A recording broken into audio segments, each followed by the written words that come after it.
అందరికీ నమస్కారం. మా ఓం యూట్యూబ్ ఛానల్కి స్వాగతం, సుస్వాగతం. ఈరోజు రామాయణం ఎపిసోడ్ 56. మన కథ ఇప్పుడు ముగింపు దశకు వచ్చింది. శ్రీరాముడి చివరి ప్రయాణం. సరియూ నదీ తీరం. శ్రీరాముడు ఎన్నో సంవత్సరాలు అయోధ్యను ధర్మబద్ధంగా పాలించాడు. ప్రజలందరూ ఆయనను ఎంతో ప్రేమించేవారు. ఆయన పాలనలో అయోధ్య సంతోషంగా, ప్రశాంతంగా ఉందని రామాయణం సాంప్రదాయం చెబుతుంది. కాలం గడిచింది. శ్రీరాముడు భూలోక అవతారానికి ముగింపు సమయం దగ్గర పడింది.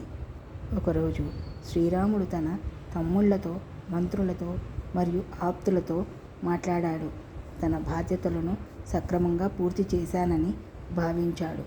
తన కుమారులైన లవుడు, కుశుడికి కూడా తగిన బాధ్యతలు అప్పగించాడు. వారు ధర్మ మార్గంలో నడవాలని, ప్రజలను ప్రేమతో చూసుకోవాలని శ్రీరాముడు వారికి సూచించాడు. తర్వాత శ్రీరాముడు అయోధ్య ప్రజల వైపు చూశాడు.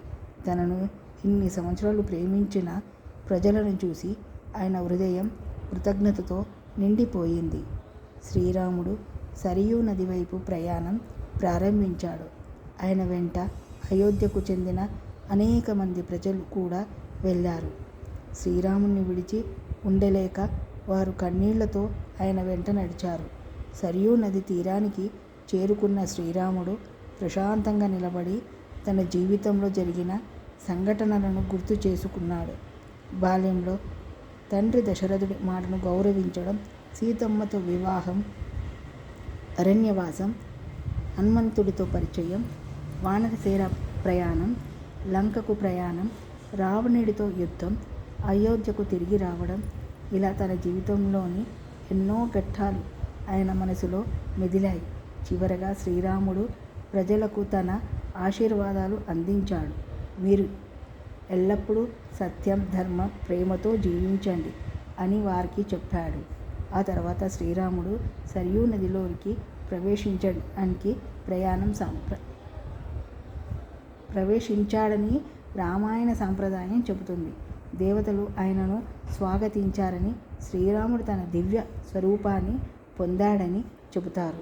ఇలా శ్రీరాముడి భూలోక జీవితం ముగిసింది. కానీ శ్రీరాముడి కథ మాత్రం ఎప్పటికీ ముగియదు. ఎందుకంటే ఎక్కడ ధర్మం ఉంటుందో అక్కడ శ్రీరాముడి ఆదర్శం ఉంటుంది. ఎక్కడ భక్తి ఉంటుందో అక్కడ హనుమంతుడి భక్తి ఉంటుంది. ఎక్కడ సత్యం ఉంటుందో అక్కడ రామాయణం ఉంటుంది. ఈరోజు నీతి: మన జీవితం ఎంతకాలం అన్నది కాదు, మన జీవితంలో ఎంత మంచిని చేశామన్నదే ముఖ్యమైనది.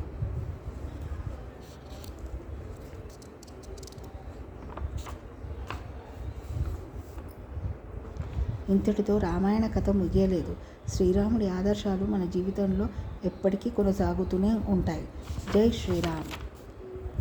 ఫ్రెండ్స్, ఈరోజు ఈ వీడియో మీకు నచ్చితే ప్లీజ్ లైక్ చేయండి, షేర్ చేయండి అండ్ సబ్స్క్రైబ్ చేయండి. ధన్యవాదాలు. జై శ్రీరామ్.